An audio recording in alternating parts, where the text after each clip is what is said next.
Hello, everybody. Hello, Henry. My name is John Clifford Myers, and I'm Sally's son. I've had the sincere misfortune of thinking about this exact moment for some time now. These past 18 months have been real hard on our family, and I decided quite a while ago that I wanted to speak with you today. I spent countless hours thinking about what I'd say, and it wasn't until Mom's last few hours and days that I realized that my thought process was entirely wrong. You see, I wanted to get up here today and to talk to you about how unfair all of this is. I wanted to get up here today and talk to you about how pissed off I am. I wanted to cry with you today. I wanted to ask some of the questions that are probably in all of our heads at a time like this. Questions like why, and questions like how. But you know what? That's not going to happen today. On New Year's Eve, my sister called me to tell me that Mom's condition had turned really bad. Susie told me that she had spoken with Mom earlier that day about the need to prepare our 4 children for what was to come, their grandmother's untimely death. Mom's cancer had taken hold of her vocal nerve by then, and it was increasingly hard for her to speak. That day, as Mom certainly faced her own mortality, she gave Susie some amazingly simple advice. She said that if it was time to speak with the kids, she wanted us to, in her own words, to keep it light. Keep it light, she said. 3 simple words. Thank goodness she passed those simple words to us. It has completely changed the way I've approached the events of the past week or so. It has changed the way we spoke with the kids, and it has entirely changed the way of what I will try and say to you today. So if it's okay with you, today we're going to keep it light. Mom would have wanted it that way. Death is part of life. Part of it. There is no need to dwell on the sadness, and there is no need to figure it all out today while we're here together. I guess if we were able to figure it all out, we'd end up as Nobel Peace Prize winners, and we'd go outside and take a group photo so we could be on the cover of Time magazine or something, and that's not what we're here for today. So today, in Mom's honor, we're going to keep it light. Today is about celebrating Sally Harshaw-Lowing's life. Today is about remembering. Today is about smiling. Today is about laughing. Yeah, I said laughing. Today is about keeping it light, because she would want it that way. My mom was a gem. In reflecting on her life and in sharing stories about her, I've become more and more proud to have even known her, let alone having the distinct honor of being her son. She was the type of person who would touch people, and she would never seek recognition, and she would certainly never look for any reciprocation. What a fascinating ability. She could quietly affect people. She loved her family deeply, and she loved her friends as though they were absolutely part of our family. She was full of lessons like that. As a kid, I guess your perspective on things might be a little bit narrow. And as I've grown into an adult, I've come to realize how truly lucky I was to grow up in a home around such a dynamic, amazing person. My mom was so many things to so many people, and I'm sure you'd all would agree with that. Over the past few days, I've tried to compile a list of words that probably come to mind when we think of her. I know the list is dreadfully incomplete, but maybe it sheds some light on a few of these roles that she so gracefully accepted and so carefully executed. My mom was Sally Gordon Harshaw. For a while she was Myers. For a long time she was Lowing.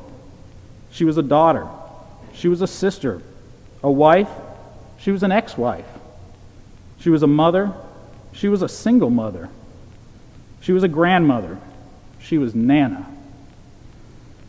She was a great aunt, a mother-in-law, a sister-in-law, a daughter-in-law. She was a namesake. She was a friend. She was a jeweler, a realtor, an accountant, a bookkeeper. She was a 64th Street shuffler. At one time or another, she was a resident of North Carolina, Pennsylvania, Virginia, Nevada, Ohio, and I think for a while she lived in the village of Margaritaville. She was a skinny dipper. She was a moon rallier. She was a student. She graduated from Penn Hall Academy. She was a Salem College chick for a while. She graduated from Grove City College, and had a master's degree from Slippery Rock University. She was a consultant, a confidant, a lover, a sweetheart, an H&M'er. She was a carpooler, a bail bondsman. She was the undisputed queen of laundry. She was a chaperone, a chef, a chauffeur, a McDonald's drive-througher. She was a practical joker, an accordion player, the consummate travel agent. She was a tequila sunriser. She was a genealogist. She was a caregiver. She was a forgiver. She was a nurse, a tutor, a golf partner. Tracy, she was your lunch buddy, your walking partner. She was an actor. She was a goofball. She was a corn dog. She was a carpenter, an electrician, a plumber, a tax preparer, a tomato hater. She was a counselor, a provider, a nurturer, a disciplinarian, a listener. She was giving and gracious. She could giggle with anybody. She was a best friend. She was a dear friend. She was a teacher, and unfortunately, at the end of her life, she was a patient. She was a victim. She was so strong. She was a warrior. She was a role model. The most important word to me on a list like that would be the word mom. I know that Sally meant something different to each one of us, and also to all of those who were unable to join us here today.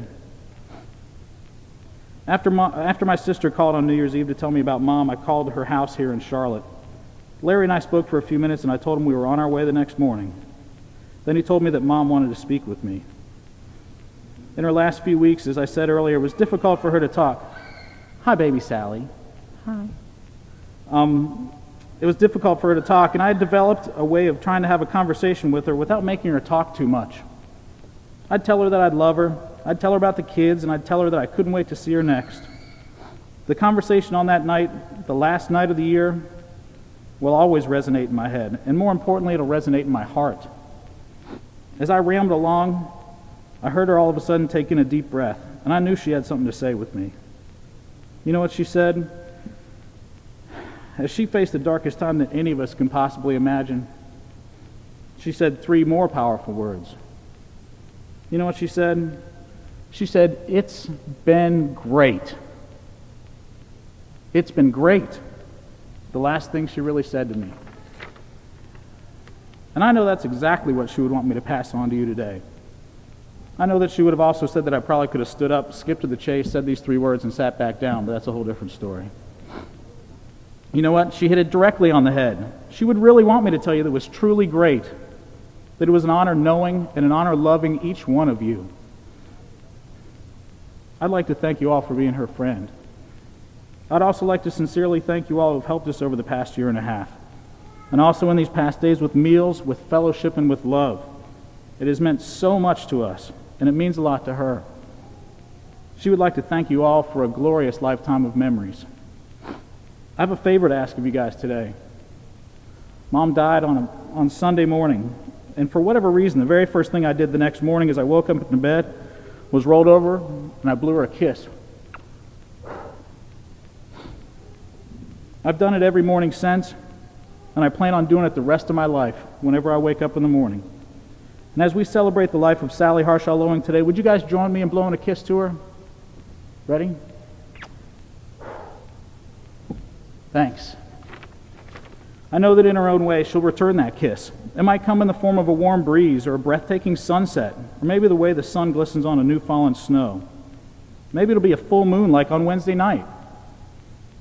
Either way, she's going to return that kiss, and I promise you that she'll know when she does. Mom's 4 grandchildren are showing beautiful signs that they will be continuing her legacy of love and laughter. On the morning that she passed away, they drew pictures for her, and then went straight outside and they picked flowers, which they placed in her hair and all around her face. Her oldest grandchild, Henry, even placed a camellia directly right on her forehead. And if you knew my mom, you know how fitting these final gestures were. And without even knowing it, these kids were giving the adults a lesson in keeping it light. Later that morning, as the gentlemen from the funeral home were preparing to drive her away, something delightfully spontaneous happened. We all gathered on the front steps of Nana and Papa's house, just as we do when friends and family are leaving the family house in Virginia Beach. My Aunt Patty even went up to one of the gentlemen and gave him instructions on the proper way to beep his horn as he drove away. Unfortunately, I think he probably figured out one of our deep family secrets, that we are all quite crazy. And as he left with Sally, he rolled down his window and he beeped just as Patty had asked, and we waved goodbye to a wonderful human being. Beep, beep, beep, beep, beep. I looked around then, and I noticed that through all the pain and all the tears, we were all laughing out loud. Maybe we learned how to keep it light as well. And I know Mom would want it that way. Thanks.